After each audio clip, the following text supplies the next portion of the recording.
We're all here for talk of the latest novel from a much-loved Australian writer, Kate Grenville.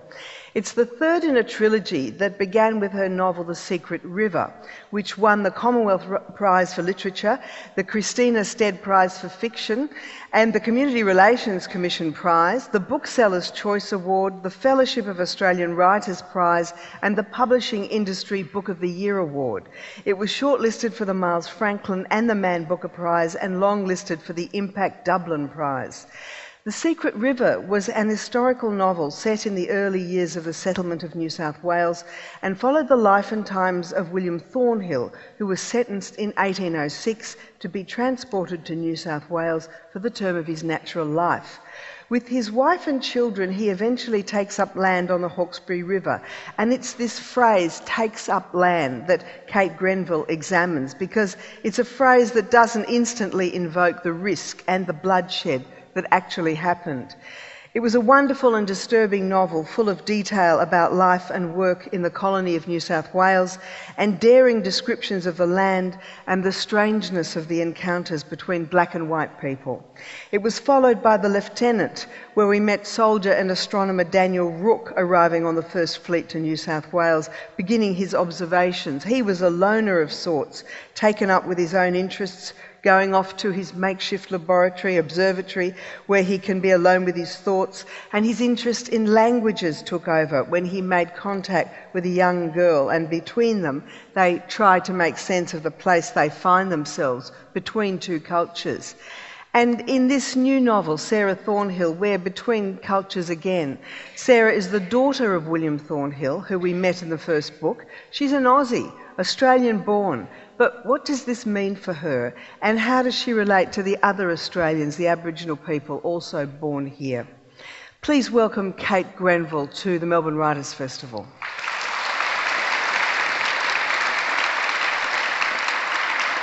Thank you very much. It's absolutely wonderful to be here. I'd like to begin by acknowledging the traditional custodians of this place, the Wiradjuri people, and to pay my respects to their elders, past and present. Now, Kate, before we look at the new book in detail, I wonder whether we could talk about what happened since one of our last conversations about your work, which seemed to ignite a sort of another round of history war talk in a way, not between the black armband and the white blindfold schools of history, but between historians and novelists about who could tell the story of history. It was something that surprised me. Did it surprise you? It completely blindsided me, but I think we have to get this in proportion. It was actually two historians. There are many historians in Australia, many of whom have told me that they actually set The Secret River on their courses for their students to read as background reading. So, storm in a teacup is my attitude to it. Clearly, nobody has a monopoly on the past. Some people might like to. We all have something to offer, I think. I wondered, because I saw the epigraph of the new book, which says, it does not follow that because a mountain appears to take on different shapes from different angles of vision, it has objectively no shape at all or an infinity of shapes. E.H. Carr, tell me about why you used that. Well, E.H. Carr was a historian in the 30s, 40s, I'm not quite sure, but I came across this quote and I thought, this says precisely my feeling about the whole notion of exploring the past. We all have something to contribute. Each one of us has a different perspective. At one extreme, I suppose, are the scholarly historians. At the other extreme, I suppose, are people with family oral histories, legends, which may or may not be true. Somewhere in between are the memoirists and the fiction writers like myself. So it seemed to me that what he was saying was, let us have a big, generous take on this. There are many perspectives. None is right, none is wrong. They all add to the truth. Storm in a teacup, you say, but I wondered whether it affected the way you thought about and even wrote the new novel. Did you have historians behind you, looking over your shoulder? In the beginning I did, because the comments were so vitriolic and kind of personal. They really took me by surprise. They were not at all what I had, and also incredibly inaccurate. They badly misrepresented what I had said about my work. So that kind of astonished me and knocked me sideways, because I have the most enormous respect for historians. I studied history at university. So it did it did knock me sideways. But the thing about a novel, certainly about Sarah Thornhill, is that very short way into the process, it simply becomes a private endeavour of such passionate need to know and joy that all else is forgotten, mercifully. So, a trilogy. Did you imagine you were going to write a trilogy when you started? No, look, I think if you thought, oh, now I'm going to write a trilogy, you would be so daunted by the prospect you'd never write a word. I thought The Secret River was going to be it. But then while I was researching The Secret River, I came across the material that inspired The Lieutenant, that is the language notebooks of Lieutenant William Dawes. And I thought this is a story I would love to try to tell, to try and understand who were the people who took part in this unimaginable, uninventable friendship between black and white. And with this book, I had known for a long time that there were a couple of mysterious characters in my family history. And again, by happenstance, I met a New Zealand writer who gave me the tiny little, you know, like the thread that you pull out of a jumper and the whole thing unravels, except it's the other way round, who told me that there was something to be chased in New Zealand and in the next generation of that family. Well, just before we go into the unravellings and the ravellings, I'm sure that the audience would like to just hear a little bit from the new book, because I wanted you to hear the voice of Sarah Thornhill. Yes, it's hard to write and sometimes hard to say. This is just the beginning of the book. The Hawkesbury was a lovely river, wide and calm, the water dimply green, the cliffs golden in the sun, and white birds roosting in the trees like so much washing. It was a sweet thing of a still morning, the river oaks whispering and the land standing upside down in the water. They called us the colony of New South Wales. I never liked that. We wasn't new anything. We was ourselves. The Hawkesbury was where the ones come that was sent out. Soon as they got their freedom, this was where they headed. 50 miles out of Sydney, not a magistrate or a police to be seen. A man could pick out a bit of ground, get a hut up, never look back. You heard that a lot. Never looked back. That made it a place with no grannies or grandpas, no aunties, no uncles, no past. Pa started a boatman on the Thames. Then he was sent out. What for, I never knew. 1806 Alexander Transport. I was a pestering sort of child, but that was all he'd ever say, sitting in the armchair, smiling away at nothing and smoothing the nap of the velvet. I never saw Pa lift an axe or carry a stick of firewood, and he had other men now to do the work for him. Done enough work for any man's lifetime, he'd say. He'd set the men to chipping between the corn rows, mucking out the hog pens, fill his pipe, stand watching them work, point and call out if he thought they wasn't doing it right. He made them call him Sir, a flogging if they forgot. When you'd done as well as Pa had, no one said sent out or worn the broad arrow. Now he was what they called an old colonist. There were still plenty of folk who wouldn't put their feet under the same table as an emancipist or invite him into their house. Far as some people went, sent out meant tainted for all time. You and your children and your children's children. But for other folk, money had a way of blunting the hard shapes of the past, dressing it up in different words. We wasn't new anything, we was ourselves. So, Sarah, that's how Sarah Thornhill speaks. How did you get her voice, and why does she talk like that? Well, she talks like this because Sarah Thornhill is very, very loosely based on the few things I know about my own great-great-grandmother, the daughter of Solomon Wiseman. And she was illiterate. I know that because my mother told me so. So that meant that she probably spoke ungrammatically. So as soon as this book was never in anything but the first person, it was always going to be her story. So I had to think, okay, how would she have spoken? An illiterate person is likely to use, some ungrammatical turns of phrase. And of course that gets a writer into a problem, because I didn't want to write a sort of true history of the Kelly gang, that kind of ventriloquism of a certain voice, but I wanted to indicate just a flavour of the sort of person this was. So I was fairly consistent, and my wonderful editor Jane Pearson helped me to be very consistent in changing just a few things so that it wasn't painful to read. I hate it when you have to kind of plough through funny talk in a book. That must be pretty exacting, though. If you're not going to change every "we wasn't," which ones do you change? Yeah. Well, Jane and I talked a lot about this. Most of them are changed, but just now and again, because English is the way it is, occasionally you got into the situation where I can't quite think of the example now, but you actually got her talking beautiful subjunctive if you used the incorrect thing. So there were cases where you had to be inconsistent. It was tricky. I did find it a challenge. So she's part of this new generation of Australians born in Australia. No grannies and grandfathers, no uncles or anything like that. It's a different experience of being in a family when that's your experience. But she's got to find her place in this new land, doesn't she? What interested you about that generation? The notion of not having anything behind you. I mean, all those people who came out as convicts, most of them, when you try and research them, you can't go past the transport that brought them out and perhaps the trial. Their lives before that are a blank. So I thought, what would it be like not to have a sense of the family past? I mean, it's very important to me to have heard the family stories from my mother, 5 generations back to Solomon Wiseman, in fact.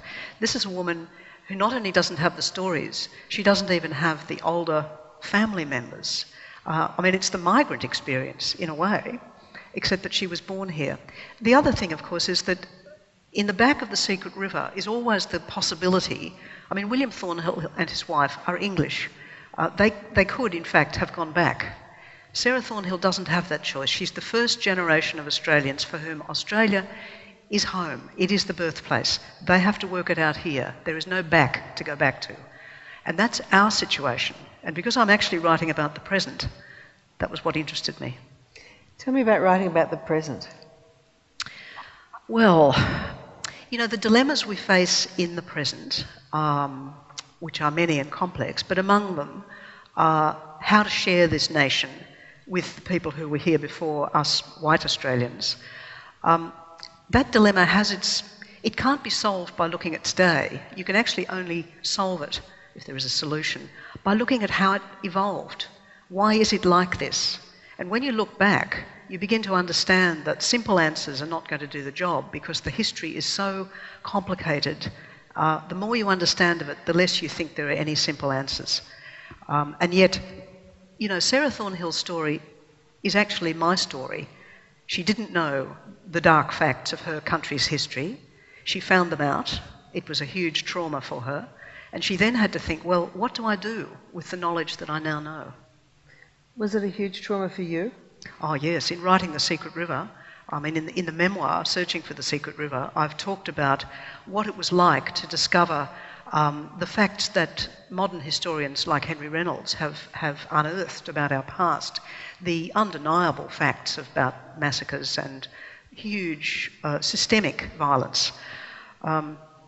Discovering that after a childhood of having been taught a kind of airbrushed Australian history, the odd boomerang and, Aborigines on tea towels, that kind of thing, to discover that searing history and to know that my ancestors had been probably part of it, that was an education for me and not a very pleasant one.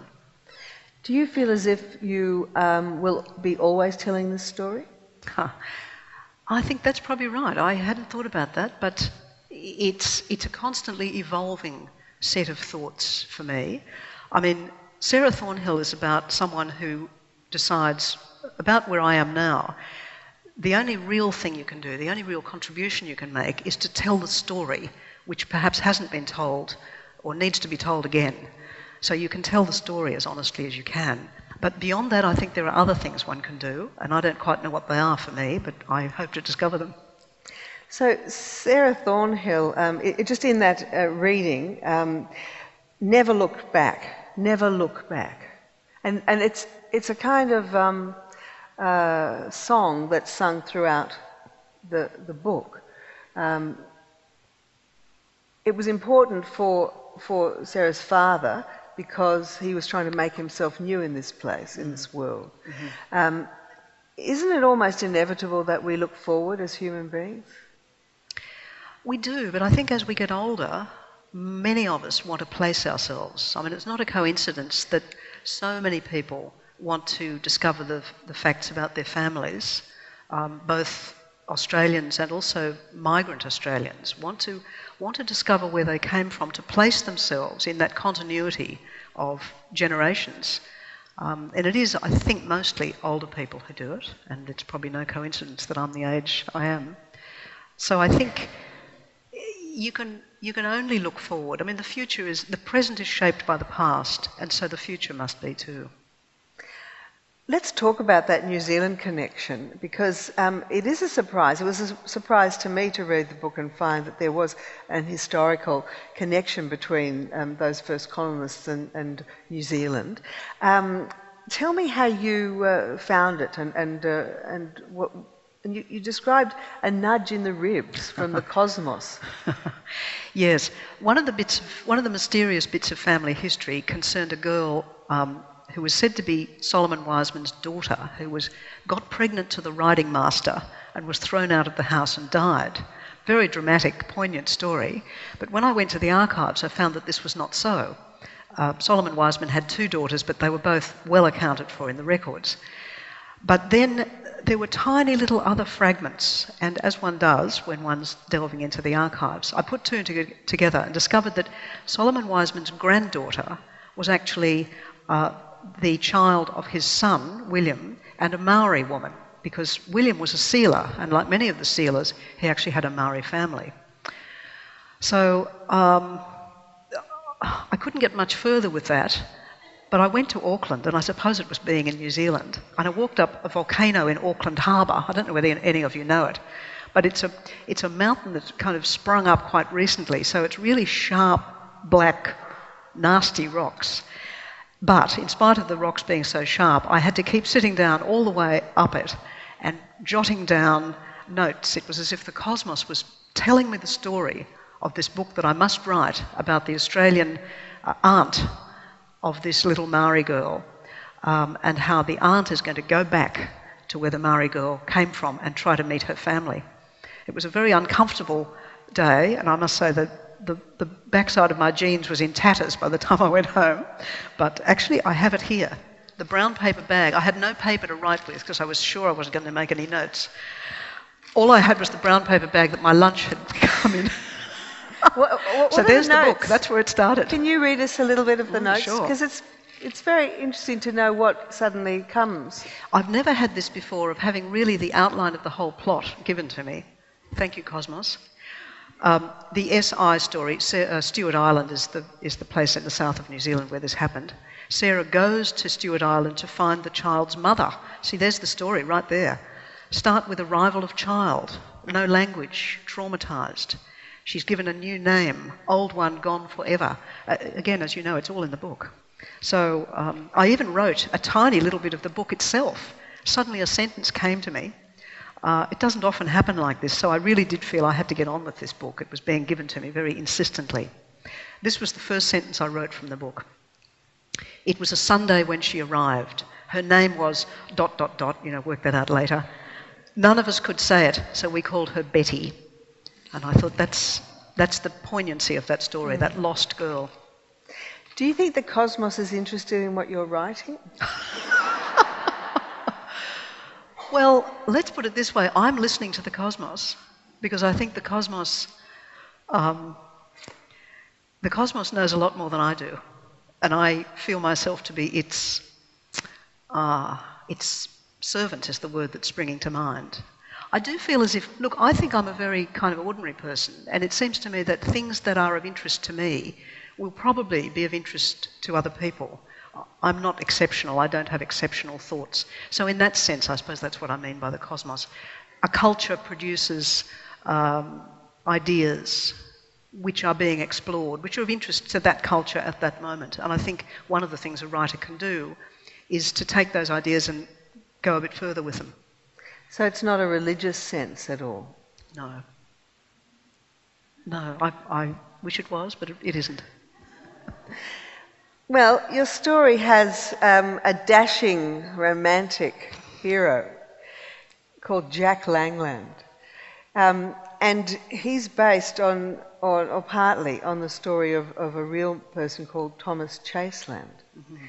Tell me about Thomas Chaseland and then how he has become Jack. Yes, Thomas Chaseland. I told you that I suppose he's my great-great-uncle, William Wiseman, was a sealer. Well, when I was in Auckland, the same trip that I wore out my jeans on the volcano, an archaeologist from the Auckland Museum volunteered to give us writers at the festival a backstage tour of the museum. I thought he'd be rushed, but in fact there were 2 of us out of the hundreds of writers at the festival. So that gave us a chance to chat. And as it happened, and here again the cosmos intervening, this man, Nigel Prickett, is the world expert on my great-great-uncle, among other things. I said William Wiseman, was my blah, blah, blah, and I had hardly got the words out when he paled. And I know I paled when he said, well, actually, he explained that this was his life's work. Anyway, he said, you may also be interested in... At that point, I thought, I really have to write this book. At that point, he said, you may be interested to know about this man, Thomas Chaseland, who sailed with Wiseman, would have been a good friend of Wiseman, and who grew up near Wiseman on the Hawkesbury. There are a lot of legends about him still in Southland, New Zealand. In fact, there are many places named after him, Chaseland's Mistake and other places like that. He was obviously a huge, strong man with, incredibly good eyesight. He was a whaler and a sealer, so he was a violent man as well as everything else. But even through the records, he comes through, you still get the charisma. In fact, there's a historian here in Melbourne who's doing a lot of work about Thomas Chaseland. And again, we met by coincidence. And we're both, I think, a little in love with Thomas Chaseland. And when Nigel told me about him, I suddenly realised this was what the book lacked, because I had this very sad story of the little girl. I had various rather worthy themes and ideas that I wanted to explore. But what I didn't have was that passionate engine of 2 people relating to each other. And I thought, Thomas Chaseland, you are going to be the love interest in my book. It's great writing about him. What was he like? How did you imagine him? Well, oddly enough, I actually met Thomas Chaseland's great-great-grandson when I was in New Zealand. You see what I mean about the cosmos. And he's a big, strong, handsome man with, how can I say it, a certain charisma. I knew that because he had come through so strongly in the historical records as an individual personality, after 200 years, you have to have had quite a personality for that to happen. The other very interesting thing about Thomas Chaseland is that although his father was a convict on the Hawkesbury, like Sarah's father, his mother was an Aboriginal woman. And at the end of his life, Thomas Chaseland actually went to New Zealand and lived there. At some stage, he abandoned his Australian identity and threw in his lot with the Maori, and he actually lived in a Maori community in Southland. I visited the place where he lived and died, and I felt very close to him there. So, and when we spoke about the Secret River, I remember us having a conversation about your reluctance to tell any part of the story from the point of view of the Aboriginal people that you were writing about. Mm. And I queried you about that, and I remember that was a point of real, you felt that it was morally imperative of you not to do that. But you've told this story from Jack's point of view this time. Is that because his father wasn't Aboriginal? Well, I don't think I've told the story from Jack's point of view. I hesitate. Well, I feel like I know what Jack's on about. Well, that's fantastic, but that's because Sarah knows him. I mean, this is a first-person story in Sarah's voice, and thank you. It's a tribute to the power of her insights about Jack. She really knows Jack. They have that kind of instant rapport that sometimes you do with people. And so she understands him or at least she thinks she understands him very thoroughly. So that question about who do you have a right to speak for didn't arise in this book for you? No, because it's a first-person account, it was very simple. As it has been in all of them. I mean, The Lieutenant is not a first-person account, but it's, third-person subjective. Everything in the book is seen through Daniel Rook's eyes. It's not exactly a moral imperative, as you mentioned. It's just that's my personal decision about what is respectful. So, Kate, you are a marvellous researcher, and we're going to have to talk about some of the places you found yourself and the books you read. On your website, you've got, I didn't count them actually, but there must be a lot of, maybe 80 or something like that, books that you have referred to, that you've read very, very thoroughly. And you've got a scene there about being seasick, and I bet you were seasick. I just have a feeling that you really felt that. It felt like you felt it. What did you put yourself through for this book? Well, I can only say I tried to be seasick. At a certain point, I knew that I had to go to New Zealand, like Sarah, to see the place where the little Maori girl, who was part of my forebears, came from. And everybody, the place they came from is Stewart Island, which any of you who know New Zealand will know that it's the third island. There are two big ones and then a much smaller one at the very southern extremity. Everybody that I said, I'm going to Stewart Island, they all said, you will be seasick on the boat over. It's about a couple of hours on the boat, and it's a notoriously rough passage, the Foveaux Strait. Well, we got there, my daughter and I, and the sea was like glass. And I thanked my lucky stars. But I was also kind of disappointed because I had already planned for Sarah to be seasick. Because I thought, look, if I'm going to be seasick, I might as well, be able to use it in a book. Get some value out of being seasick. I have been seasick, but I wasn't on that time. So actually I had to imagine it. I'm probably the only person ever kind of sorry that they didn't have a rough crossing. I know that you interviewed old people in homes, I suppose, or old people's homes. I mean, surely they would have been too young to remember particular things. So what were you looking for? Yeah, they were. I was looking for turns of phrase and a sense of a different sensibility, I think, from an earlier time. I mean, my theory was, look, I was looking for an illiterate woman, a country woman, of the mid-19th century. Now, they don't exist in the written record by definition. You see them occasionally in the accounts of gentry women, usually English, writing these rather facetious letters back home.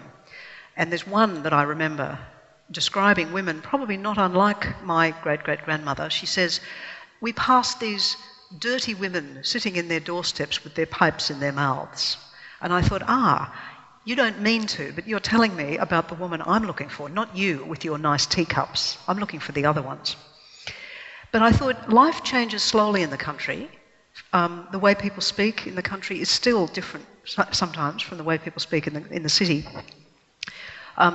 So that's a resource that I can perhaps use. So I went to interview people in old people's homes. How did you find them? How did you select them? Again, the cosmos. What did they think you were doing? The cosmos. Thank you, cosmos. I mentioned it to my brother, and my brother happened to meet someone at a thing who said, oh yes, my father went to school in Currabubula, which was a long story, but that's where my mother grew up, so I was researching there. And he's in a nursing home there, and he has stories about the old days. So again, it was this, and I'm terribly grateful to her and to Ernie, her father. And he did give me a wonderful sense of that world. He told me about his very poverty-stricken childhood out there, all the usual things, bread and dripping to eat and etc.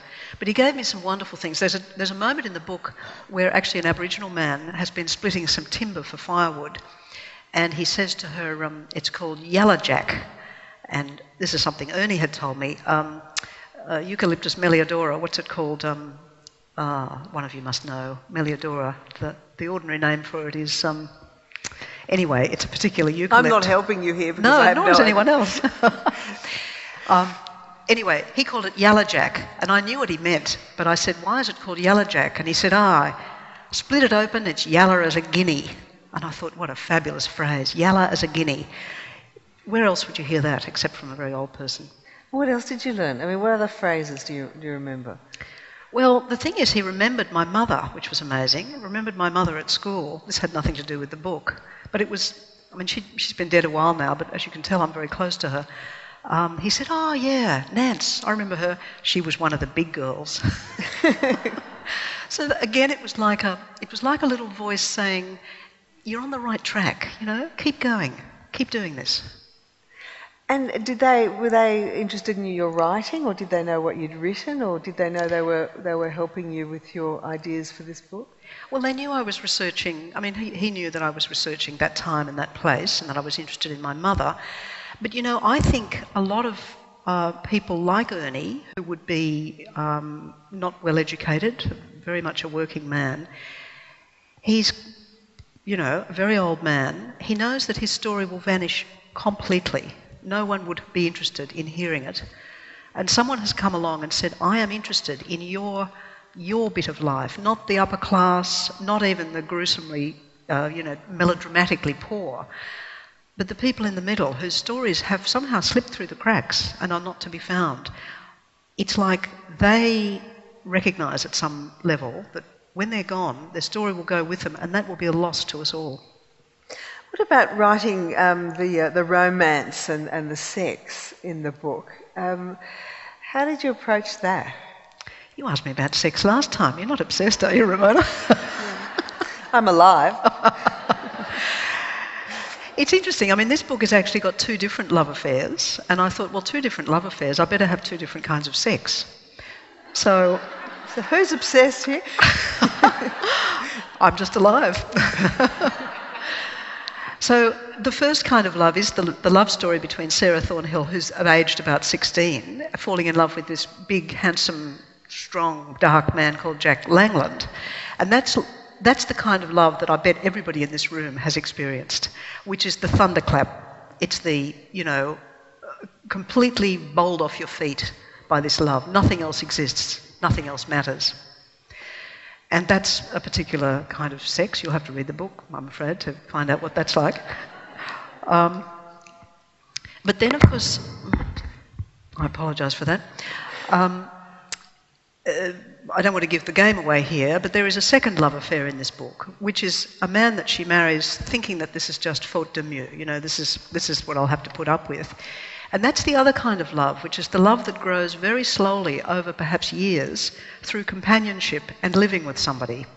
Probably, I think, the love that often emerges from an arranged marriage, I've been told by people who have had arranged marriages. You don't expect the same kind of thing, so what you find is different. And, again, the sex is different. How did you research arranged marriages? Oh, I didn't research that, but I had spent some time in India years ago, and I remember I went there as a 25-year-old thinking, oh, arranged marriages, isn't that shocking, isn't that terrible, no individual freedom? And several women explained to me in detail the advantages of an arranged marriage. And they are? We often fall in love with unsuitable people. I'm probably not the only person in this room who has fallen in love with an unsuitable man or an unsuitable person. And sometimes our parents do know best, actually, not always, but they could pick someone who they can see you have something in common. You can build a life together, which is not always the same thing as, falling passionately in love with somebody. But in the long run, if you're going to have children in a household, making a life together is actually what you need. I was convinced. Not that I've inflicted it on my own children, I must say. They pick very well.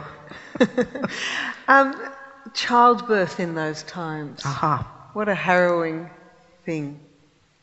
I mean, it's harrowing in I was going to say it still is. But without the medical help. Yeah. Well, Sarah was a bit lucky, she just had an ordinary common or garden harrowing childbirth. She didn't have any complications. Look, it was another of the gaps that I felt. The more I wrote this book, the crankier I got, actually, at the fact that women like her, the illiterate country women of the mid-19th century, their whole experiences have gone. And that's shocking, because there were a lot of them about, and they, without them we would not be here.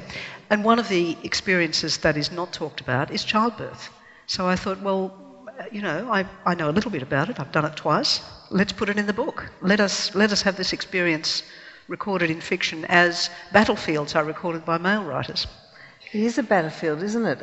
So how did you think it through? Did you go to medical museums of the history of medicine or something, or what did you...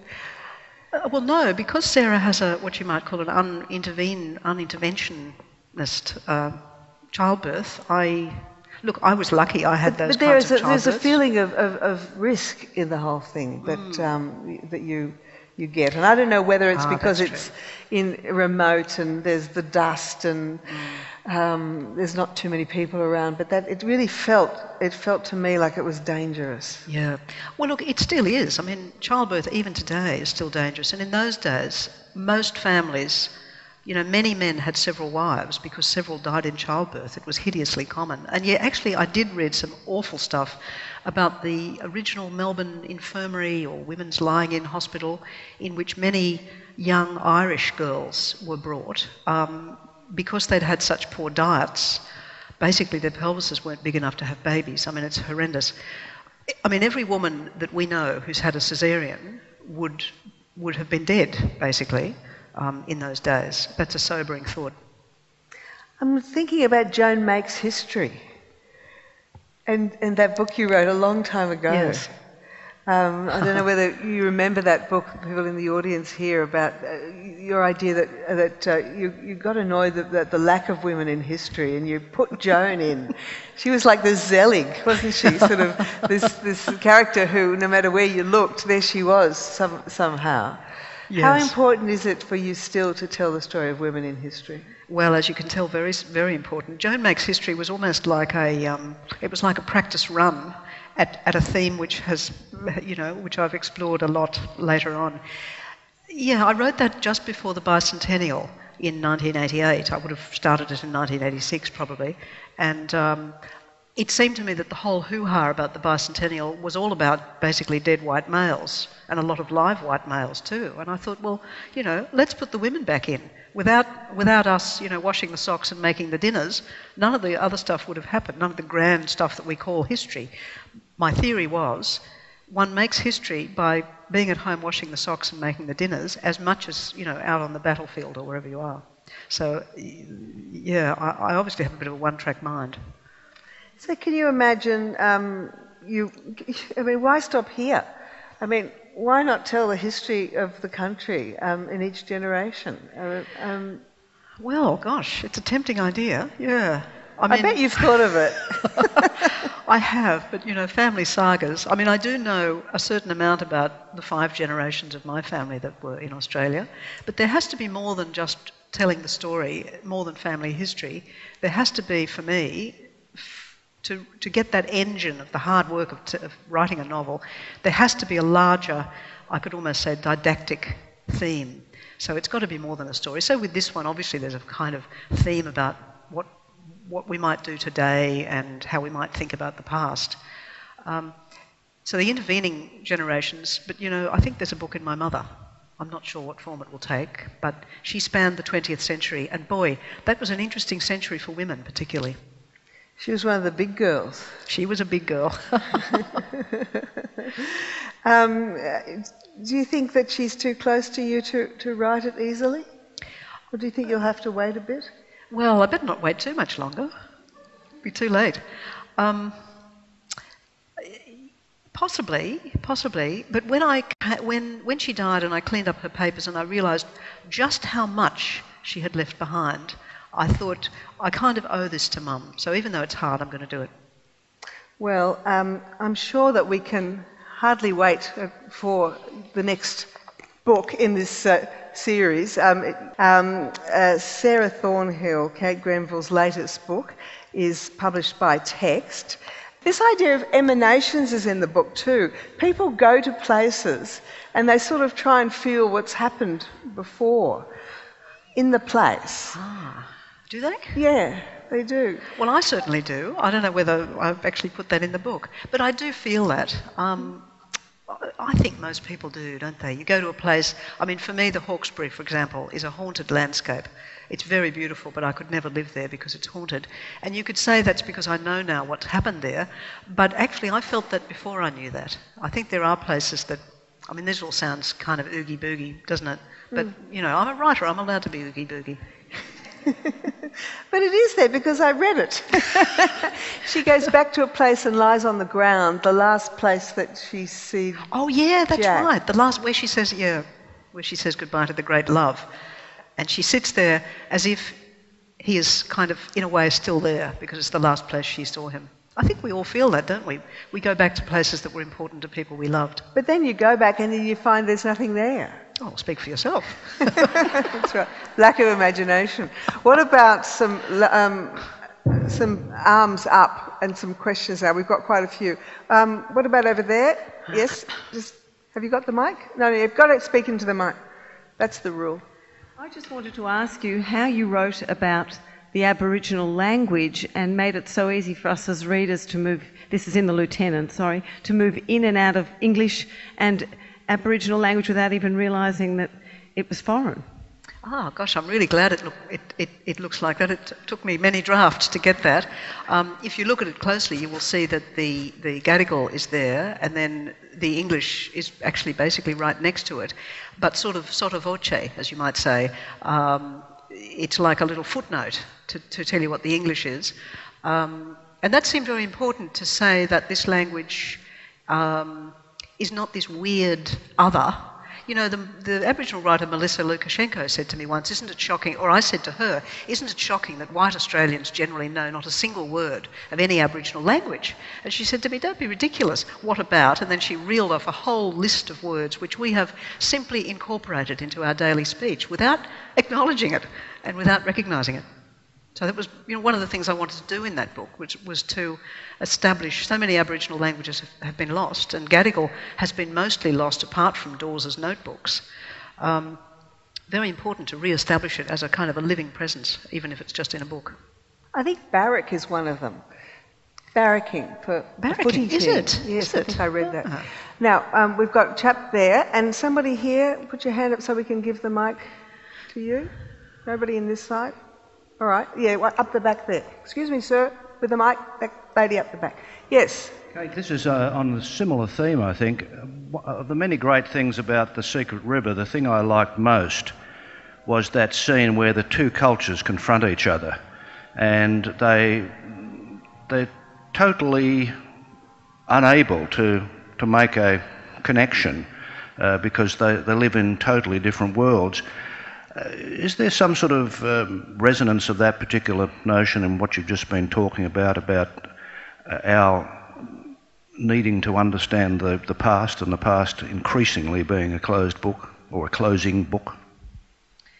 Yes. I think one of the ways that manifests itself is that,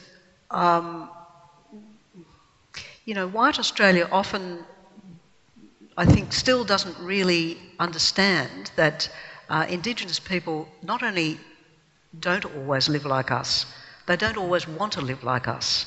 There's a different set of values. I mean, this whole notion of, you know, individual home ownership, for example, which is kind of one of the emblems of, you know, Indigenous people kind of, you know, getting their act together. My understanding is that that's actually very foreign to the way many Indigenous people actually want to live. The notion of a society of individual competitiveness and striving and achievement, I think may sit uncomfortably with a culture that's based on collaboration and cooperation and sharing. So in that sense, beyond the actual words of a foreign language, there's the even greater foreignness of needing to think, okay, there is more than one way to be human. Being competitive and striving for individual gain, we kind of forget that that's actually learned behaviour. We were not born like that, and other cultures have made different decisions. So I think it's really important to, even if you don't completely understand what that other culture is doing, to recognise that it is different. Recognise and respect the difference. Yes. Research. I have many stories dating back to the 19th century. I want to write them down. Do I write them down first, or do I continue to be overwhelmed by research? How much research are you going to do for your mother's story, please? Yeah, look, it's always a balance, I think, between the urge and the impetus to write and the need to do the research. And it seems to me that if you let it play it as it lays, it works. So if there's something you think, oh yeah, I really want to write this scene or this story, write it down straight away while the urge is on you. And then after you've written it, you'll think, oh, actually it'd be fun to go and find out about that. Now I'll go and do some research. And then with draft 2 and draft 3 and etc., I will gradually put in more and more research, and then probably in draft 15 to 20 you'll take a lot of it out again. So my rule of thumb is never to force yourself with writing. Go where the energy is. And if the energy is, I'll go to the library and find out, do that. But if on another day it's, I just want to sit down and try and get this out, do that. Library, internet, Googling? All of the above, yeah. But in many ways, all that is absolutely essential. But in many ways, with this book, as with The Secret River, actually walking on the places where the story happened, I don't know what happens, but something happens in your head and you understand at some other level. You've got to have done that other stuff. Even though the landscape may have changed radically? Yeah. I walk around Sydney now, the CBD of Sydney, and I see it as it must have been in 1788 and before. You can peel away the asphalt and the high-rise. When I went to... Stewart Island hasn't changed very much since the 19th century, so that was easy. But to stand there, I really did feel connected. It's one of the world's magical places. And to stand there, I understood what that little girl had lost. I understood why Thomas Chaselin wouldn't live there. Some more? Yes, a question at the front. Right, just wait till the mic comes down. And you can be thinking about your questions too, and put your hands up so I can see, and so we don't waste time. I read on your website that you did 23 drafts of this book. I'm just wondering, first of all, where you get the discipline from to remain interested enough to do 23 drafts, and when you know when to stop. Right, 23 drafts. Yeah, I'm a really slow learner. Writing a book is for me the most satisfying thing in my life, and it becomes a puzzle that has to be solved. I don't know if any of you do like crosswords or Sudoku or anything like that, but halfway through, the urge to finally get it right, get it out, is overwhelming. That's the discipline that keeps me going. It's not discipline at all, really. I want to understand who these people are and why they did what they did. I want to know about the world they came from. What was the other part of your question? Oh, how you know when you're finished? Good question. There's a point when I realise that I have taken out and put back in the same bit 3 or 4 times, I think, okay, give it to the wonderful Michael Hayward at Text Publishing.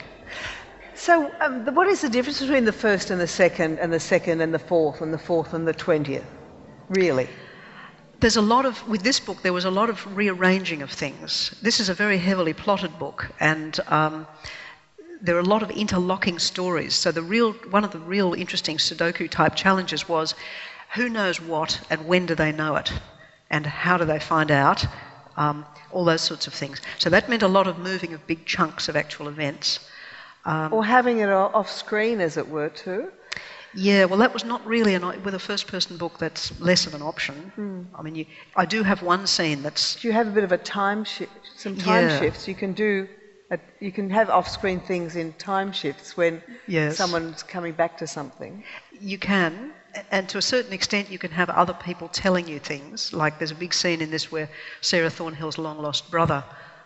Giving the game away here. No, you're not. Talks to her. Not at all. So I allowed myself one time in which it was like, somebody else comes in. It's like message in a bottle. It's cheating in a way. And was that difficult to allow yourself? You seem to have a rule about it somewhere in your head. No, not a rule. I think it's a matter of what works. I think if a book has too many of those kind of contrived, it starts to feel very contrived. I wanted this book to feel as natural and as organic as it could, and anything that smacked of a contrived story, of which those, message in a bottle, papers found in the attic, those convenient coincidences, I think all that makes it feel less organic. For me, it felt very much like I was Sarah Thornhill. I was there laying around on the banks of wherever and in the bush and riding and being in the landscape. I think you fantastic, good. She's very, very good at what she does, isn't she? What about, yes, there's a couple of questions there. Just where is our mic persons? Just down the front here. Why don't you put your hand up still so we can see? And there's 2, isn't there? There's one behind you and one. Yeah, this chap. Hello. On first reading The Secret River, I was quite intimidated by the end, and at one point I thought the only solution would be for every non-Indigenous Australian to leave the continent. Do you think there is a less dramatic way to bridge the secret river of blood that runs through our history? And secondly, has anyone at any point approached you for the film rights of The Secret River? Okay, the second part's easy. Fred Skepsey has the option on The Secret River, and, you know, of all the directors in the world, he would be the one. I'm really, really happy about that. I mean, the thing is, we don't have anywhere to go back to. I mean, if every non-Indigenous person in Australia got up and left, where would we go to? The other thing is that many, many, many Indigenous people are also, you know, they share Irish or English ancestry. It's no longer clear-cut. The point is, we can't go back. We can't rerun history. What we can do is look at what we've got and look at how we got to where we are and think what we can do with it. So one of the things we can do is tell the story as truthfully and as with as much understanding and empathy of all sides as we can. I think that's the kind of baseline from which one proceeds. And that then will allow us to look at other options, like things that we might do in practical terms. I mean, for example, I'm I think it's called an ambassador for the Indigenous Literacy Project, which is an initiative that gets kids' books, little picture books for kids, into remote Aboriginal community schools where there are generally no books at all. And that seems to me it's something I know about. I can be quite sure that it's done with great respect and cultural, consultancy. A very practical little bit of reconciliation. It's not much, but it's something I can do. So I think we can look for ways that we can do whatever our circumstances allow us to do. Was there one person just there? Yes? You've kind of answered my question, and I just wanted to thank you for the secret history and say I totally second your thoughts about the Hawkesbury, which always haunted me before I knew as well. I was actually going to ask, what are your thoughts? Could we do anything in terms of public monuments? I personally find myself deeply uneasy, if not irate, every Anzac Day when we're supposed to be mourning those who've fallen fighting for their country. And we don't have any statues of Pemulwuy or Jundamurra or all the thousands who resisted in other ways. And that's where my thoughts are, actually, public monuments, to try and get it into the popular consciousness, actually. Because artistically, I think we're beginning to deal with it well as, you know, the Secret River, but yeah. Yeah, I think you're absolutely right. Monuments. I think a lot of places, I think Reconciliation Australia, I think one of their initiatives is particularly in rural Australia, where the recognition is more immediate, that there are perhaps not monuments like, you know, war memorials, but monuments that acknowledge that past and the heroes of the guerrilla war on the Indigenous side as well. But I agree about Anzac Day. We need Anzac Day, but I think perhaps we also need something else that acknowledges that other war that other Australians fought. This will be the last one. I'm just coming back to the research.